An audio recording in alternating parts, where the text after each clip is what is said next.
Punchline. All right, mark the take-home quiz. My favorite student is good old Ann Serkey. Ann Serkey. See, it's an answer. Ann Serkey. Huh? No? Okay, here we go. Taylor's going, I don't get it. Sure you do. Soon as I see compass directions, it's a habit. I do that. I'm not going to take marks off if you don't draw a compass rose, but I'm going to encourage you. It's a good habit to get into. You'll notice I only gave you about one line. You have a quiz? You have a copy? Yes. Okay. You only have about one line. That probably means you can do this without showing much work. The distance, add them up. It's a scalar, 29 kilometers. The displacement, we're going to need to show some work. As you do a bunch of these, you may reach the point, Connor, where you can almost start to see what the vector diagram looks like. But until you get good, I encourage you, write the lines out separately with a plus sign between them, put an equal sign, and then do your diagram. In other words, I'm going to go 11 plus 18, and this jogs my memory. I want to add these vectors together. How would I draw them, my friend? You may reach the point where you can visualize the tip-to-tail diagram, skip this first step, and go straight to the diagram. Although on a test or a quiz, you know, that I'll probably just do this anyways, just to hedge my bets. So I'm going to go 11, not 18, Mr. Dewick, 11, then 18. You could also have gone 18 and then 11. The resultant is going to be right there. I'll call it displacement. You could call it R for resultant, but I'll call it displacement. The magnitude is going to be Pythagoras. It's going to be 11 squared plus 18 squared equals square root. Oh.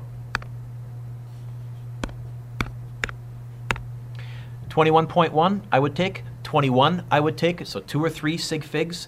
If you went 21.0, I'm taking a half mark off, and I'm going to say learn to round off properly. It's 21.1. Kilometers at. There's the 90 degree. Theta is always going where the vector is originating from. It's going to be opposite. It's going to be adjacent. Tan theta is opposite over adjacent. Errors that I've seen that I've been helping people with, my calculator, when I go inverse or shift tan, automatically opens up a bracket. If yours doesn't, you'll have to open up a bracket because you want it to be 18 divided by 11 first and the shift tan of that. I had one kid yesterday who kept getting the wrong answer. It was because they were finding the inverse tangent of 18, getting an angle, and then dividing that angle by 11. That's what the calculator thought they wanted because they weren't using brackets. I get 58.6 degrees. I would also take 59 degrees. 58.6 degrees. North of south, east of west, what of what? What's this one? North of east. So you're saying we would start out going east and then go north of east? Okay. And again, common mistake. Is it north of east? No, it's east of north. East of north. For 3 marks, this is how I would give you part marks. I would give you 1 mark for the magnitude, 1 mark for the theta, and 1 mark for the what of what. Now, as always, if you had gone 18 and then 11, I would also accept 90 minus this answer, 31.4 degrees north of east. Full marks. But if you use the 58.6, it has to be with the east of north. If you use the 31.4, it has to be with the north of east. River question. This river flows north. I don't know if I gave you one like in the notes the other day, but we can handle it. Again, I'm going to dulp. I'm going to draw a little picture. But this time, when I draw my river, I'm going to draw it over here where I got a bit of room. It's going to look like that. It's going to go that way. Looks like the current goes north, and it says 8 meters per second. This is also a bit different. I think when we did the one in the homework, I gave you the resultant, and we found the components. Here, I think they're giving us the components, because the boat itself is traveling this way, 16 meters per second. What's the resultant velocity? I'd like to add those two vectors together. Kiana, any thoughts on how I want to draw them? So I'm going to go 16, then 8. Again, you could have gone 8 up and then 16 over. That's just fine. But the resultant velocity is definitely, let's do it in red so it stands out, Mr. Dewick. Right there. When I calculate this using Pythagoras, it's going to be 16 squared plus 8 squared equals square root, oh, wrong button, square root, answer button, and I get 17.9. I would also take 18. I would not take 17.8, half mark off. 17.9 units. If you miss units, I'll take a half mark off. I'm fussy on that as well. Those of you that had me last year remember the Verizon poor man on the phone trying to explain the difference between $0.002 and 0.002 cents, and Verizon not comprehending that at all, charging him way more money. It was a little phone call record. Yeah, you remember that. Okay. There's theta, opposite, adjacent. I think tan theta is going to be 8 over 16. 8 over 16. I get 26.6 degrees. I would also take 27 degrees. North of south, east of west, what of what?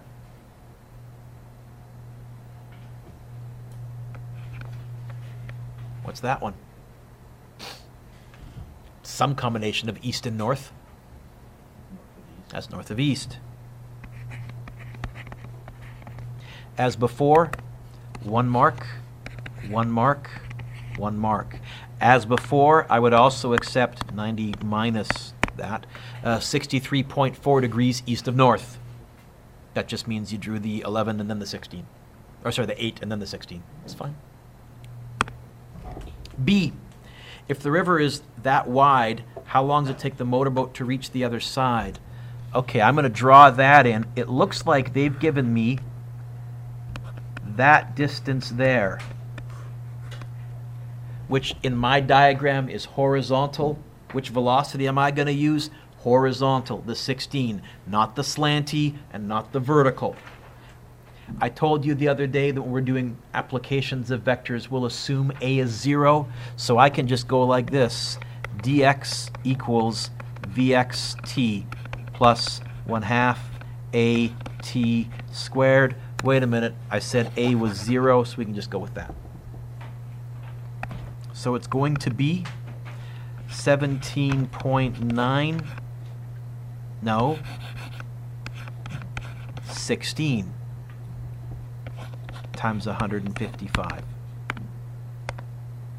Wait a minute, what am I doing here? I want to find time, Mr. Dewick. Good gosh, that was dumb of me. Thank you, Dev. I caught it.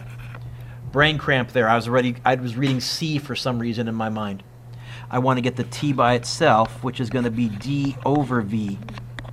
It's going to be 155 divided by 16. 155 divided by 16. 9.69? 9.7 seconds. 1 mark. How far downstream is the boat? So I guess downstream is going to be up the page, but that's still, we call that downstream. So it's going to be this distance here, which I'll call dy, d vertical. They want me to find that. dy is going to be vy times t. No acceleration. Vy is going to be 8. Time is going to be 9.69. Dev, if you got this question wrong, but you dropped it down here and you multiplied 8 by whatever you got for that value, I will give you full marks for part C, even though it's the wrong answer. You did it right, and for those of you that haven't had me before, I will always do that all year long. If a question has a part A and a part B and a part C, and suppose you can't get part A, make up a reasonable value, write a note to me, Mr. Dewick, I can't get part A. I'm going to assume the answer is 16, and crunch B and C. I'll give you full marks for those if you do them correctly, even though the answers are wrong. If your method is fine, I'll absolutely give you full marks for that, okay? Of course, it's easier if you just always get everything right. 77.5? 1 mark.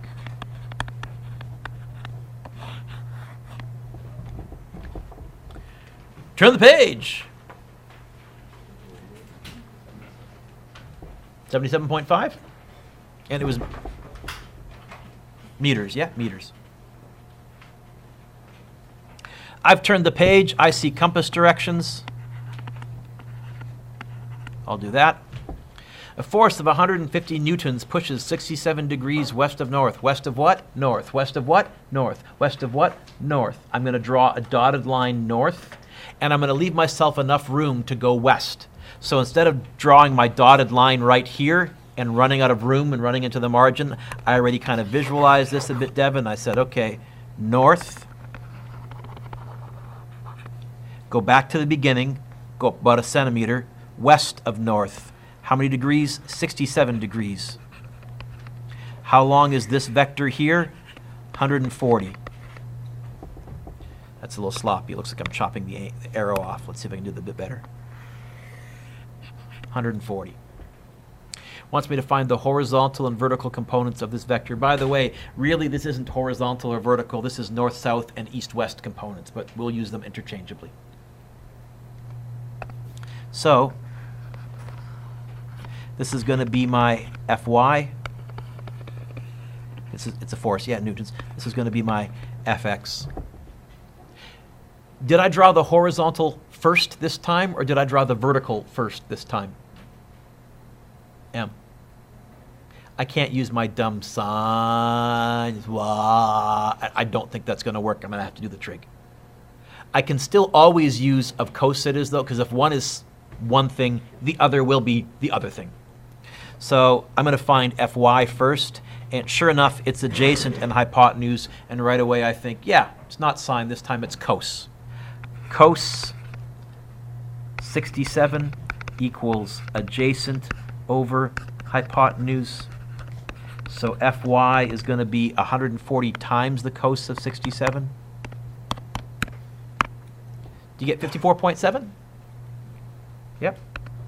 54.7 newtons. If Fy was cos, what do you think Fx is going to be? Sine? Of course it is. Yeah, it's going to be sine.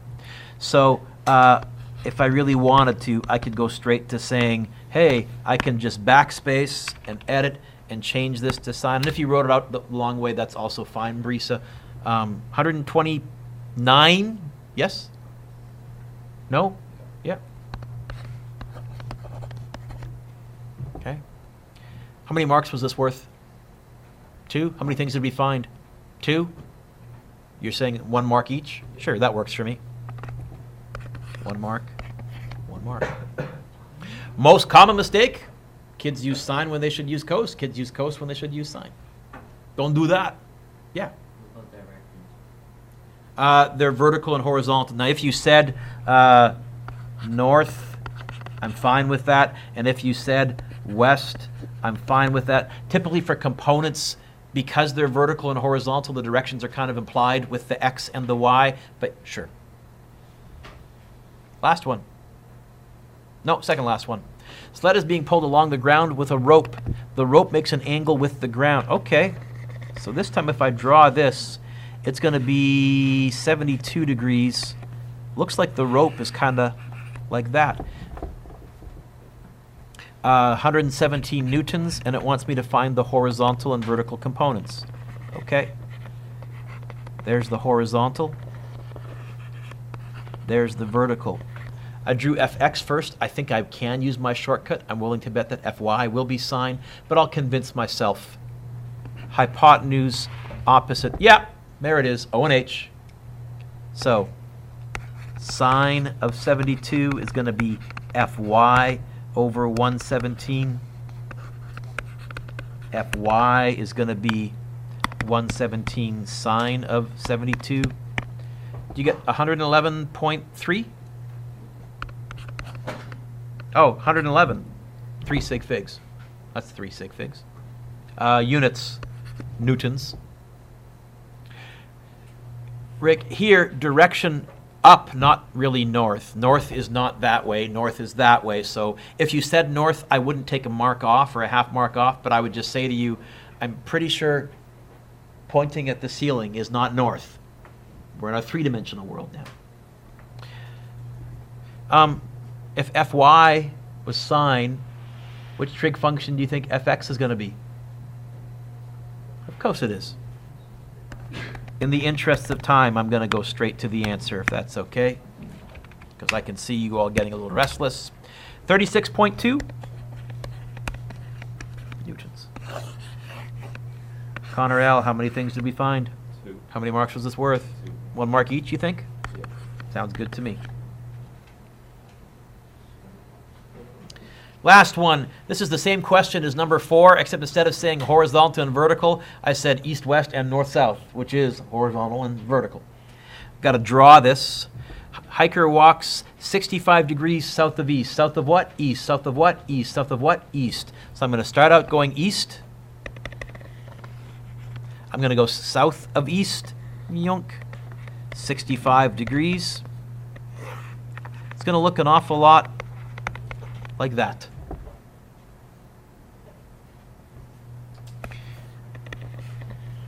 This is going to be, I'll call it dx because it's a distance, and dy. Whoop, lost a bunch of stuff there. Dy, opposite hypotenuse. Hey, y is sine again. So I'm going to skip a little shortcut. I'm going to say dy is going to be 25.6 times the sine of 65. 25.6 sine 65. 23.2. And that's kilometers. And dx is going to be, well, of course it's going to be. Change the sign to a cos. 10.8. And that's also kilometers, 1 mark each. Can you give yourself, what's this quiz out of on the front page? 15, it says. Can you give yourself a score out of 15? And if you need to come lawyer with me, now is the time to come lawyer with me. Otherwise, hang on to the quizzes. So a projectile is an object in free fall. We looked at one-dimensional projectiles last year when we dropped objects off cliffs or launched them straight up and had them come back down. Guys with me? What we're going to add today is two-dimensional motion. We're going to say you're not dropping it straight down or throwing it straight up. You're launching it. We're going to start off, first of all, with a thought experiment. It says this: a mass is held at shoulder level and fired horizontally. Which curve best shows the path that it follows to the ground? So once again, you're going to get to vote. Once again, how high you hold your hand up is how sure you are of the answer. You know what? Instead of just saying a mass, blah, blah, blah, my Nerf dart gun. Connor, are you with me? You're not foolish looking at your phone or anything like that? Okay. Suppose I had my Nerf dart gun and I carefully leveled it exactly, and I pulled the trigger. What path would the dart follow? Would it follow path A, straight down? Would it follow path B, arcing? Would it follow path C, go straight for a bit and then arc down?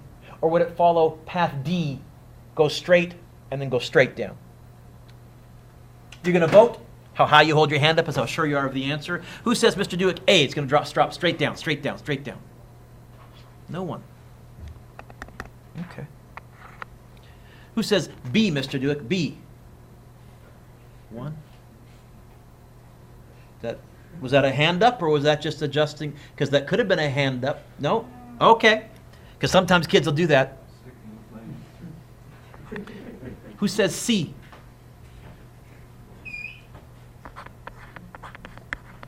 Who says D? Sit up tall. Puff your chest out. Put your hands above your head. Do a little championship wave. It is B. And the problem is you folks have watched too many cartoons and too many bad movies. See, if C was correct, here's what you would be saying. The projectile is launched, it travels for a while, and then suddenly gravity says, oh, I wasn't paying attention. Wait a minute, there's a projectile there. Ha, look at that. I better start acting on that and start pulling it down. That's not how it happens. But I grew up with the old Bugs Bunny Roadrunner cartoons when the coyote was chasing the Roadrunner, and the coyote would run off the cliff and would only start to fall when he realized he'd run off the cliff. That's Roadrunner physics, that's not good physics. Bullets behave like B, but you've watched way too many sniper movies. I gotta go on a rant about movies that show snipers. It drives me crazy. I'm willing to bet all of you sometime watching a movie have seen a shot where they show you the view through the sniper scope and the sniper lines the X right on the target. If that's all it took to be a sniper, any idiot could be a sniper. In real life, you're never aiming at the target because the bullet is going to drop a meter or 1.5 meters or 2 meters by the time it gets there. Because as soon as the bullet leaves the gun, I'm telling you, it's in free fall right away. So in real life, and this is what takes all the practice, if a sniper is aiming at a target a long ways away, they're aiming 1.5 meters above and 0.5 meters to the right to account for the wind. And that's why they have all the training. If all it took was lining up that X, any idiot could do it. It's not how real life works. But the movies have taught you that bullets go in straight lines. They do not. As soon as they leave the gun, they are in free fall. Have I convinced you? So it says defend your answer.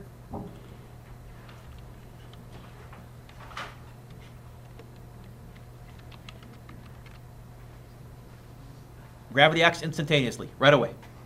Right away. Okay? Dan, do I need to convince you that yours was wrong, or you're okay with it? Well, I thought you were talking about your Nerf gun, and I was assuming it would hit something? No. We're talking about an unfettered projectile. In fact, a generic projectile. Now, we're also going to ignore air resistance. I've already gone on long rants about air resistance making things yucky, so we're going to ignore air resistance. Thought experiment number 2. Back to my Nerf gun again. Suppose two identical objects. I'm going to say the bullet in my Nerf gun and the little Nerf arrow that you can see here are held at the same height, and exactly when I pull the trigger, I drop this arrow. If you look at the picture there, we have object 1 and object 2. As soon as object 2 is launched, object 1 is dropped. Which one hits the ground first? A, object 1, since it has a shorter path. B, object 2, since it's moving faster than object 1. Or C, they both hit at the same time. Once again, we're going to vote. Once again, how high you hold your hand up is how sure you are of the answer. Okay? But you have to vote. Who says, Mr. Duke, I think object 1 is going, because it's going straight down, shorter path. Object 1. Who says, no, Duke, object 2, because it's got an initial velocity. It's clearly going to hit the ground faster. Who says 3, they're both going to hit at the same time? Who didn't vote? That's okay. This is a tricky concept. Put your pencils down, look up. So we just witnessed the experiment. What was the correct answer, Brisa? The real question is why? And here is the key concept for today.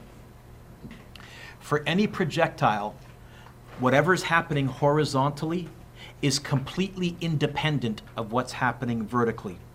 So let's look at projectile number 1. Dropped. What was its initial vertical velocity? What's its vertical acceleration? You all remember this from last year. Negative 9.8. It's falling a given height. Remember that. Object number 2. I don't care about the sideways part. What was its initial vertical velocity? You saw the video. What was its initial vertical velocity for a split second? 0. What's its vertical acceleration? Negative 9.8. Is it covering the same vertical distance as object 1? Are they starting from the same height? Then they'll have the same time. because vertically you'll get the same answer with VI equals 0, same distance, and A equals negative 9.8. If you solve for T, you'll get the same answer for both. The vertical and horizontal components are completely independent of each other.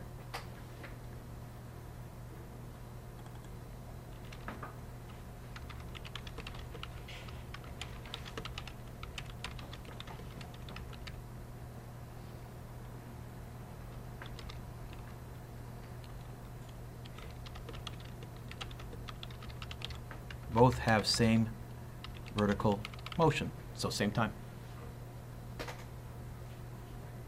And it was bang on, right? Super slow motion. It was within a couple of milliseconds, maybe even closer.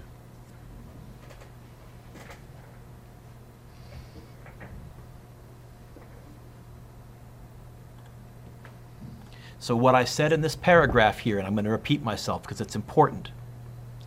The vertical and the horizontal motions of a projectile are independent of each other.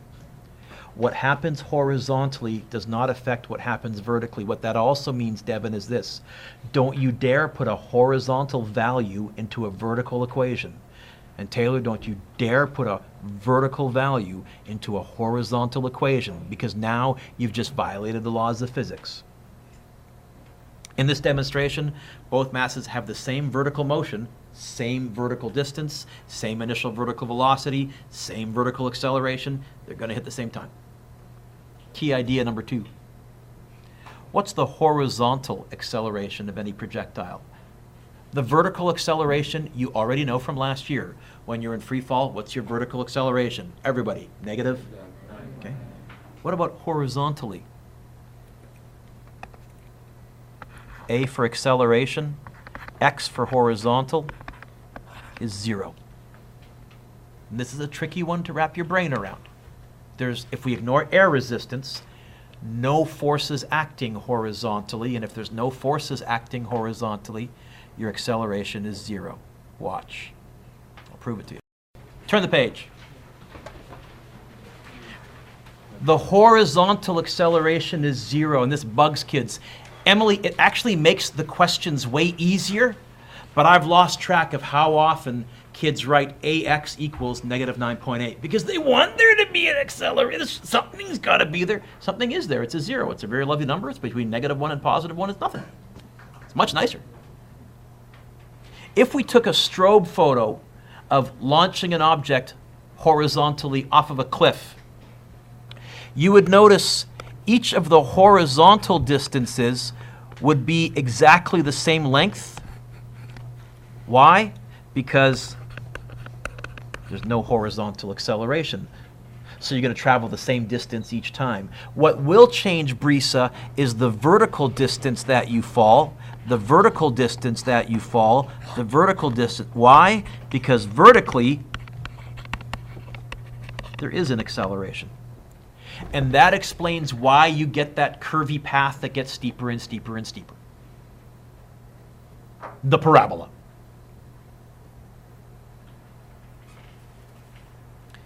Got a little picture here. So Vx will be constant because Ax is 0. But Vy is going to get bigger and bigger and bigger in the negative direction, but bigger and bigger and bigger and bigger. Why? Because AY is negative 9.8 meters per second squared.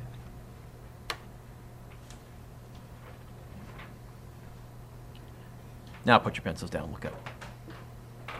This is a tricky idea to wrap your brain around because it's very easy to fall back into one-dimensional thinking instead of two-dimensional thinking. Here's a stop-action photo of a projectile. We're launching it from the ground at an angle. Did I say angle? This is a job 4. I'm looking for it. Begins with the letter C and runs with opponents. Okay?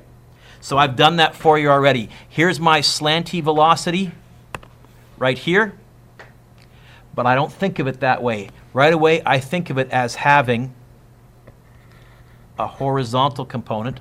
That's never going to change. So on each of the other dots, draw the same length horizontal component as you see on that first one.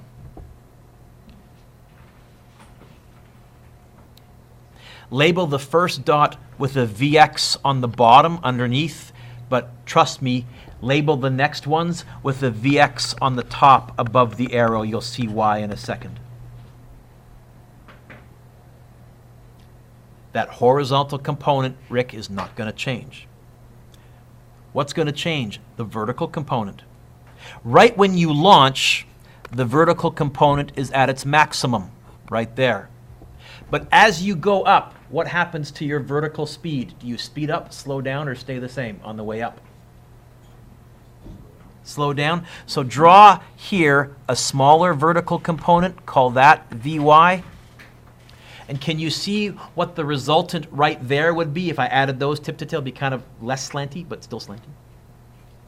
What about at the top for a split second? What's your vertical component? 0. Now, last year, we said your overall velocity was 0 at the top, but that's because we were only going in one dimension. Now, if we're launching at an angle, your vertical velocity is 0. In fact, at the top, you know what your overall velocity is? It's Vx for a split second there. See it, see it, see it, see it, see it, see it? Then you start to come back down. I think here, you would have exactly the same vertical component as the other one, but pointing downwards.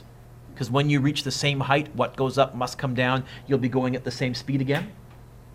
And when you hit the ground, you'll be hitting the ground with the same vertical component that you left the ground with. In fact, the resultant will be exactly the same as you left the ground, except instead of being, let's say, 25 degrees above the horizontal when you launch, it'll be 25 degrees below the horizontal when you hit the ground.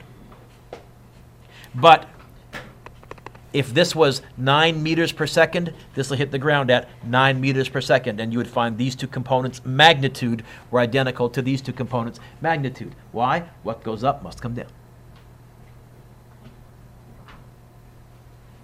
We're not going to assign any homework today. I'm not going to finish the lesson, so I'll give some suggested practice questions. Number 1, you can try. So we're going to look at 3 main projectile questions. The first one is going to be launching from a cliff horizontally. That's the easiest. The second one is going to be launching from the ground at, so the first one, by the way, is going to look an awful lot like this. That's going to be the easiest one to analyze. The second one is going to be launching from the ground at an angle. That's going to be a little tougher, but not too bad. The yuckiest one is when we combine them, when you launch from a cliff at an angle. This one here is where we're going to start to pull out the quadratic formula, x equals negative b plus or minus a square root of b squared minus 4ac all over 2a. You okay? Yeah, it's just really dry, so if I cry, it's like... Okay. I thought it was just the joy of discovery. I get emotional too. How could you not be? So, we're launching from a cliff at an angle. It says, indicate the velocity components on this stop action picture and then fill in the key facts. We're just going to fill in the key facts. At the top, for a split second, what can you tell me about Vy, the vertical component of the velocity? 0. What about when you get even with launch? Vy is the same as Vy initial, whatever your initial vertical component was, because that's where what goes up must come down. You've just come back to where you started from. And then just before impact, Vy is going to be at its maximum, but negative.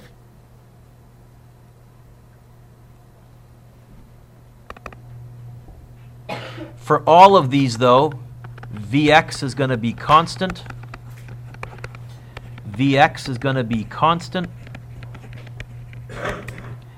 Vx is going to be constant.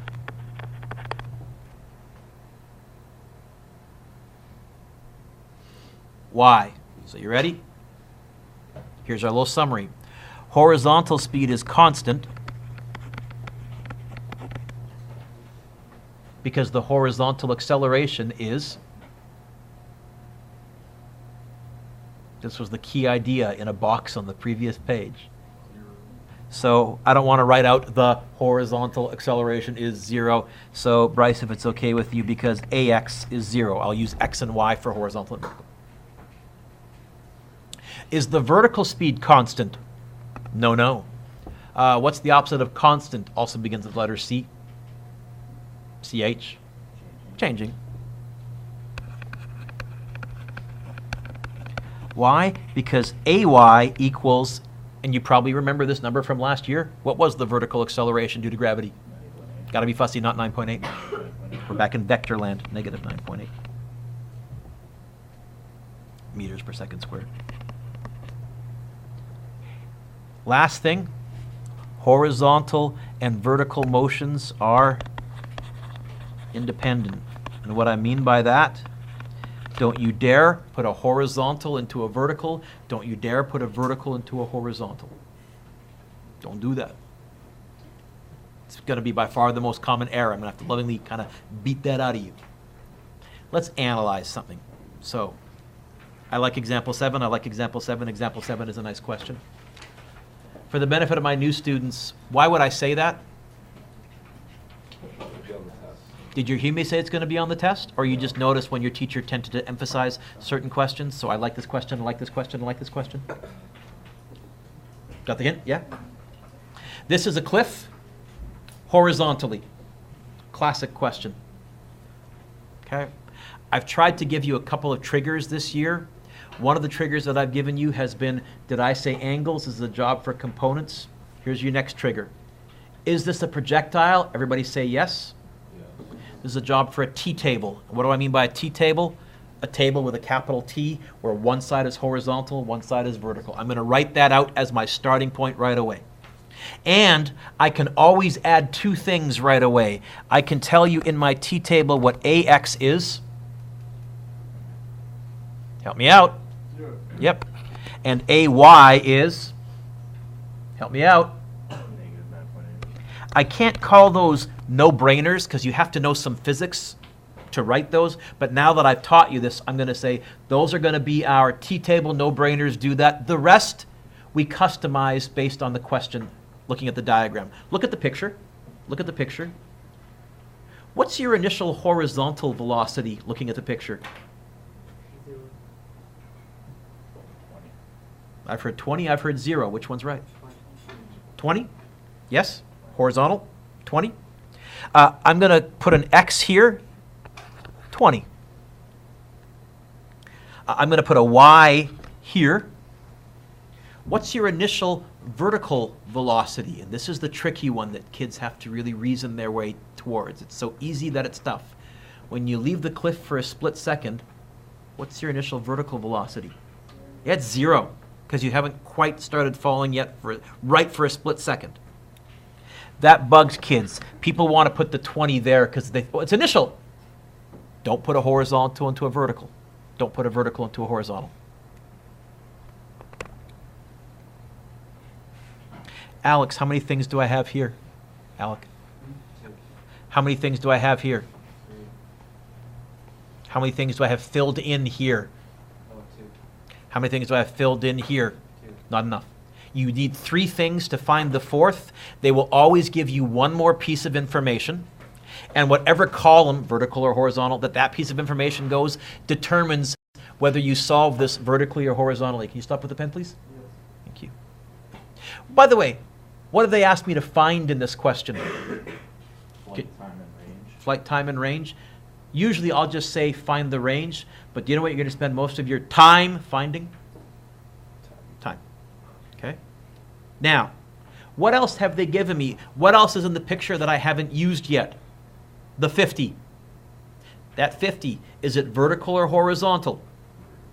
So I'm going to put dy. And why is 50 wrong? 50 is wrong. 50 meters. Huh? Are we ending up above or below from where we started? Below. So it's a displacement negative. Now, if you miss that, the nice thing is usually, not always, but usually you'll get a calculator error in a couple of lines. Your calculator will give you an error, and that's its way of saying to you, yeah, the situation that you're telling me is impossible in our universe. Go check your numbers. Alex, how many things do I know here? It's Alec, right? Not Alex. Two. Here, 3.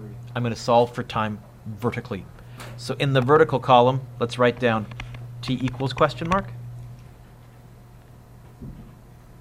I'm looking for an equation that has a VI, an A, a D, and a T in it. There is one. I'll put a little T colon to show I'm solving for T, just so I can write bigger. You can keep it all under the vertical column if you want. Which one?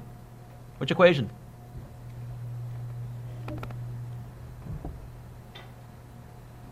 Hello.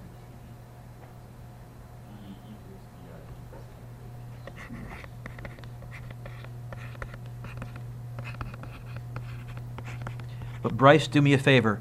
Vertical, just that 1 second is worth it, because the common error is kids put a vertical into a horizontal and a horizontal into a vertical. Now, last class, I would have said, you read me too much, but I didn't mind that you read the whole thing, because I can now show you one of these things for a horizontal launch from a cliff does cancel, because what's VY initial? So, gone. Right? And what I really have is this. dy equals at squared over 2. That's the same as a half at squared, because dividing by 2 is the same as timesing by a half, but that looks prettier. What are we going to spend most of our time finding? How would I get the t by itself? What will I do with that 2 to move it to the other side? Multiply it. What do I do with that a to move it to the other side? If I do that, I'll get t squared equals 2 dy over ay. That's t squared. How do I get rid of a squared? Everybody. So it's going to be this. Time of flight is going to be 2 times negative 50 divided by negative 9.8. What's a negative divided by a negative? And so you can take the square root. This is where if you missed the negative in front of the 50, your calculator would give you an error, and that's your hint. Go back and check your signs.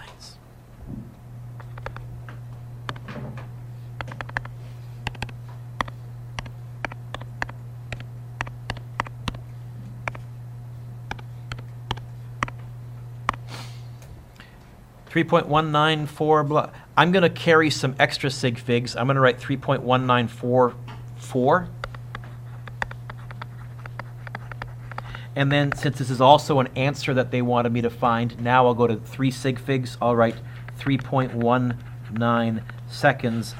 But if I'm going to use time to find stuff later, I'll use the 3.1944. If I can't use my answer button, I'll try to use my answer button if I can. Josh, you okay with that? What's the second thing they want me to find? Loud and proud. Range. See the picture? See what I mean by range? Horizontal or vertical. So up here in our t-chart, let's write down dx equals question mark. Problem. There's only 2 things. Or is there? Time is the same for both. This is the beauty of breaking it up into horizontal and vertical independent motion. Time will be the one scalar that can go in both. So I can move this answer also in there, which means now to find dx, I'm looking for an equation that has d, a, v, and t in it. There is an equation that has those in it. Which one? Psst. There is an equation that has those in it. Which one? D equals VIT plus a half AT squared. Only this time, so I'm going to go like this. dx colon. This time I'm going to go dx equals VXT plus 1/2 AX t squared. Horizontal, horizontal, horizontal, horizontal. Oh! One of these things cancels as well. Which one? So you're telling me this whole thing gone. The range is going to be Vx times t. Mr. Dewick, shouldn't it be, don't write this down, initial? Is there an acceleration at all? So initial and final and middle and will all be the same anyways? I'm lazy enough, I'll even say I don't need to put an initial there. It's going to be the same no matter what. Again, make sure you use the right stuff. Horizontals. What was Vx? Was it 20? Time was 3.1944. Conveniently, I still have this stored on my answer button. So I'm going to go 20 times answer button. And I get 63.9.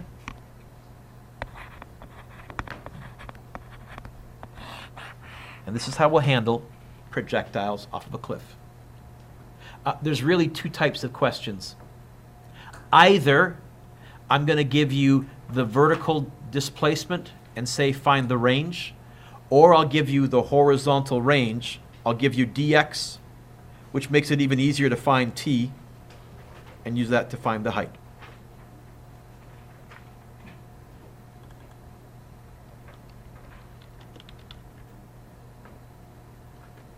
If you want to get a head start, you have a long weekend coming up. I don't want to give you homework because Monday's a Pro D day over your long weekend. But if you want to get a head start, you're capable of handling number 1. You're capable of handling number 3. I will be assigning number 2 later on, but part 2 of the lesson is going to be angle off the ground. That's, oh, by the way, if you want to figure it out, did I say angle? It's going to be a job for components. Put a star next to number 5. I haven't talked about this. Psst. This one's a nasty. In fact, I'm going to be talking about it next lesson, but if you figure it out and have that aha, technically I won't be showing you anything new when I show you that one. 7 is good. 8 is good. These are conceptual ideas. 9 is good.